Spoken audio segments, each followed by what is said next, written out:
الحمد لله رب العالمين والعاقبة للمتقين والصلاة والسلام على سيد الأنبياء والمرسلين وعلى آله وأصحابه أجمعين. أما بعد فأعوذ بالله من الشيطان الرجيم. بسم الله الرحمن الرحيم. وعن أنس رضي الله تعالى عنه وأبي هريرة رضي الله تعالى عنه أن رسول الله صلى الله عليه وسلم قال: المستبان ما قال فعل البادي ما لم يعتد المظلوم. رواه مسلم. أو كما قال النبي صلى الله عليه وسلم.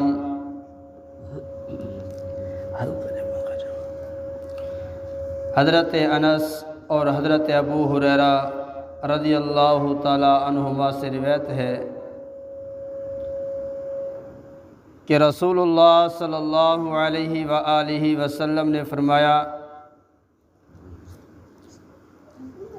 آپس میں گالیاں گلوچ کرنے والے، ایک دوسرے کو گالیاں دینے والے، سب سے پہلے جو گالی دینے کی ابتدا کرنے والا ہوتا ہے وہ گالیاں اس پر پڑتی ہیں ما لم یعتد المظلوم، جب تک کہ مظلوم حد سے تجاوز نہ کرے. اس حدیث شریفہ کے اندر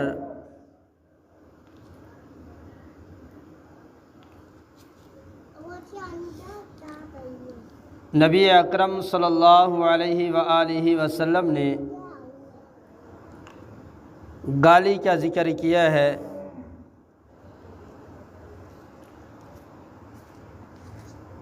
گالیاں دینا بہت بڑا گناہ ہے اور گناہ کبیرہ ہے. فرمایا جس کو گالی دی جاتی ہے جب تک وہ معاف نہ کرے اللہ تعالیٰ معاف نہیں کرتا. کتنا بڑا گناہ ہے. اور آج باتوں باتوں میں کتنی گالیاں دیتے ہیں.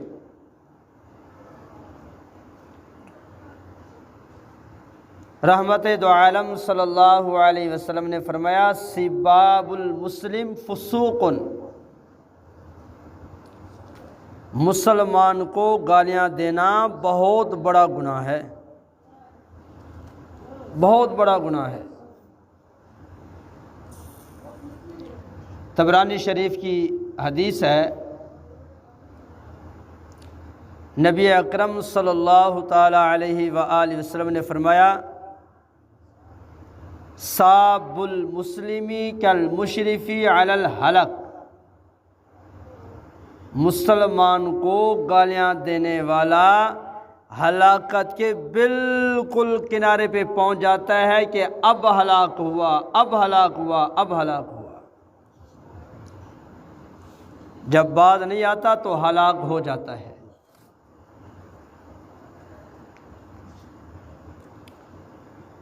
ابن حبان کی روایت ہے، نبی اکرم صلی اللہ علیہ وآلہ وسلم نے فرمایا: المستبان شیطانان. آپس میں ایک دوسرے کو جو دو گالیاں دینے والے ہوتے ہیں، نبی نے فرمایا یہ دونوں شیطان ہیں. اب گالیاں دینا کتنا سخت گناہ ہے، کتنا گندا فعل ہے، گندا کام ہے کہ گالیاں دینے والے کو نبی نے شیطان کہا ہے. اور آج اللہ معاف کرے بات بات کے ساتھ گالیاں دیتے ہیں، بات بات کے ساتھ گالیاں دیتے ہیں اور گناہ کو گناہ ہی نہیں سمجھا جاتا.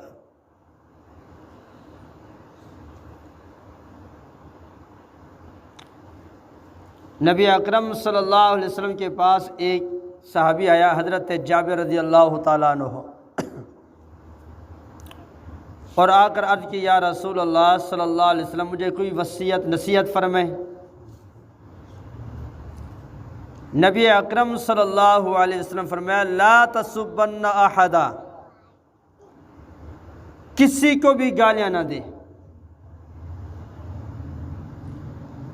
حضرت جابر رضی اللہ تعالیٰ عنہ کہتے ہیں ولا سببت بعدہ حرا ولا عبدا ولا بعیرا ولا شاتا، جب حضور نے مجھے فرمایا نا کہ کسی کو گالیاں نہ دے، اس کے بعد میں نے نہ کسی آزاد آدمی کو گالیاں دی، نہ کسی غلام کو گالیاں دی، نہ کسی اونٹ کو گالیاں دی، نہ کسی بکری کو گالیاں دی۔ جس طرح انسانوں کو گالیاں دینا جائز نہیں ہے، اسی طرح جانوروں کو بھی گالیاں دینا جائز نہیں ہے۔ حدیث پاک میں آتا ہے نبی پاک صلی اللہ علیہ وسلم فرمایا جب آدمی گالیاں دیتے ہیں، میری امت کے لوگ جب گالیاں دیتے ہیں ساقطت من عین اللہ، اللہ تعالیٰ کی نگاہوں سے گر جاتے ہیں، اللہ کی نظر سے گر جاتے ہیں۔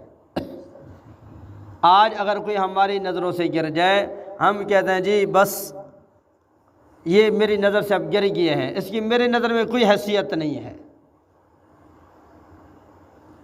جو ہماری نظر سے گر جائے اس کی ہماری نظر میں کوئی وقت نہیں، کوئی عزت نہیں، کوئی حیثیت نہیں۔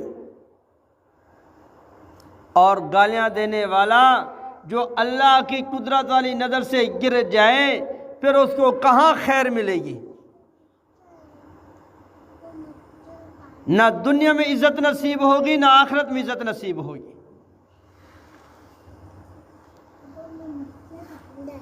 اور آج جب گالیاں دینے لگتے ہیں پھر سوچتے ہی نہیں ہیں۔ اور گالی کہتے کس سے ہیں؟ کون سی گالی ہے؟ کیا طریقے کا ہے؟ فرمایا کسی کو ایسا جملہ بول دینا، ایسا لفظ کہہ دینا جس کی وجہ سے اس کے اوپر عیب لگ گیا ہو یا اس کو وہ برا محسوس کرتا ہو، یہ گالی ہے۔ آج تو ہم سمجھتے ہیں کسی کو بہن بیٹی کی گالی دیں گے تو وہ گالی اور گالی نہیں، ہر وہ جملہ جس سے مسلمان کو تکلیف پہنچے، جس کو مسلمان برا محسوس کرے، یہ گالیاں ہیں۔ ایسا منہ سے بول نہیں بولنا چاہیے، ایسا منہ سے کلمہ نہیں نکالنا چاہیے جس سے مسلمان کا دل دکھے، مسلمان اس کو برا سمجھے یا اس کے اوپر عیب آ جائے۔ یہ گالیاں ہیں اور یہ جائز نہیں ہے۔ اور فرمایا کسی کی بہن بیٹی کو ماں کو گالیاں نہ دو۔ جب تم کسی کی ماں کو گالیاں دو گے وہ تمہاری ماں کو گالیاں دے گا، تم کسی کی بہن کو گالیاں دو گے وہ تمہاری بہن کو گالیاں دے گا، تم کسی کی بیٹی کو گالیاں دو گے وہ تمہاری بیٹی کو گالی دے گا، تم کسی کے باپ کو گالی دو گے وہ تمہارے باپ کو گالیاں دے گا۔ نہ ہم کسی کی ماں بہن بیٹی باپ کو گالیاں دیں، نہ کوئی ہمارے باپ ماں بہن بیٹی کو گالیاں دے۔ اپنے ماں باپ کو گالیاں تو ہم خود آپ دیتے ہیں۔ اور فرمایا کسی مسلمان کی بہن بیٹی کو گالیاں دینا اتنا بڑا گناہ ہے کہ اگر کعبۃ اللہ کو کوئی گالیاں دے نا، کعبۃ اللہ کو کتنا بڑا گناہ ہے، کعبۃ اللہ کو کوئی گالیاں دے کتنا بڑا گناہ ہے، لیکن کسی مسلمان کی بہن بیٹی کو گالیاں دینا یہ کعبۃ اللہ کو گالیاں دینے سے بھی بڑا گناہ ہے۔ اور گناہوں کو ہم گناہ ہی نہیں سمجھتے۔ یقین کرو بعض جگہ ایسے بیٹھے ہوتے ہیں اور جب ان کی باتیں شروع ہوتی ہیں ایسے جملے بولتے ہیں ہمیں بیٹھنے میں شرم آتی ہے، اور سوچتے تک نہیں، پھر گندے گندے الفاظ، گندے گندے جملے، پھر گندیاں گالیاں۔ اور نقصان کیا ہوگا؟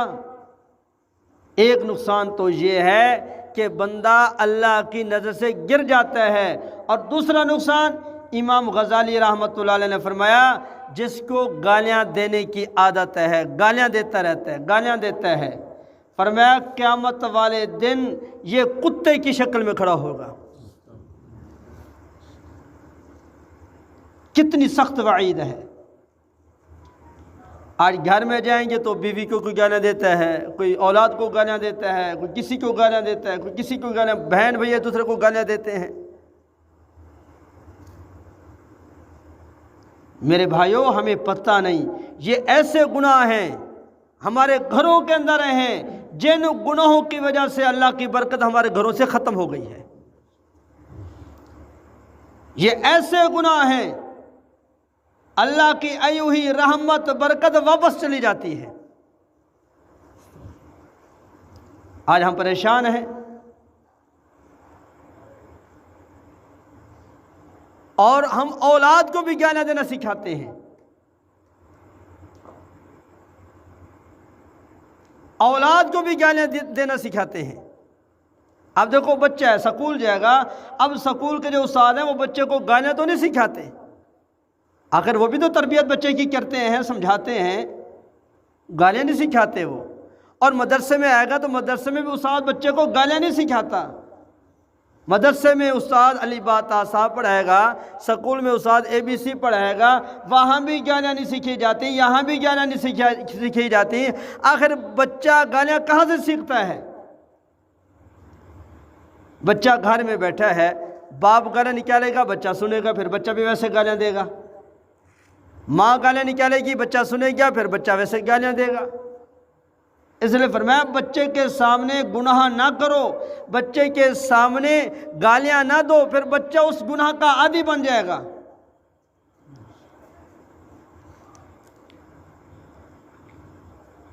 تو فرمایا جو مسلمان کو گالیاں دیتا ہے، مسلمان گالیاں دینا بہت بڑا گناہ ہے۔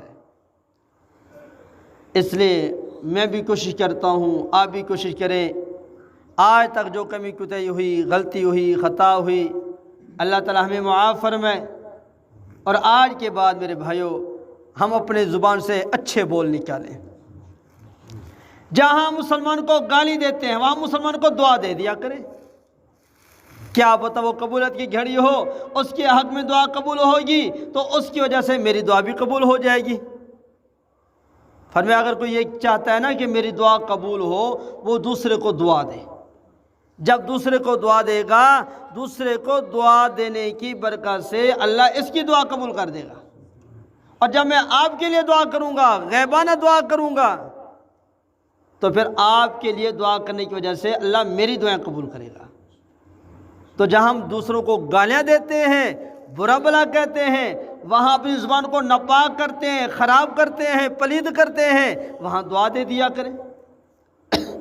ایک بزرگ نے یہ فرمایا ہے کہ گالی دینا اتنا ناپاک فعل ہے، اگر کوئی گندگی اٹھا کے منہ میں ڈال دے نا، گندگی اٹھا کے منہ میں ڈال دے، فرمایا یہ بہتر ہے لیکن کسی کو گالیاں نہ دے۔ کیوں؟ گندگی منہ میں جائے گی تو منہ دھو لے گا، صاف ہو جائے گا، منہ پاک ہو جائے گا، لیکن گالی اتنا گندا گناہ ہے، جب منہ سے گالی نکلتی ہے منہ بھی ناپاک ہو جاتا ہے، زبان ناپاک ہو جاتی ہے، دل ناپاک ہو جاتا ہے، فضا ناپاک ہو جاتی ہے، بجائے اللہ کی رحمت کے لعنت کے مستحق بن جاتا ہے۔ کتنی سخت وعید ہے۔ تو آج سے ہم سارے نیت کریں کہ انشاءاللہ العزیز کسی کو گالیاں نہیں دیں گے، اور اپنے گھر میں بھی یہ ماحول بنائیں گے، اپنے بچوں کو پیار سے سمجھائیں گے۔ جب ہمارے گھروں میں گالیاں ختم ہو جائیں گی، ہمارے بچوں کی صحیح تربیت ہو جائے گی۔ اللہ رب العالمین سے دعا جو کہا سنا گیا، اللہ تعالی ہم سب کو اخلاص کے ساتھ عمل کرنے کی توفیق عطا فرمائے۔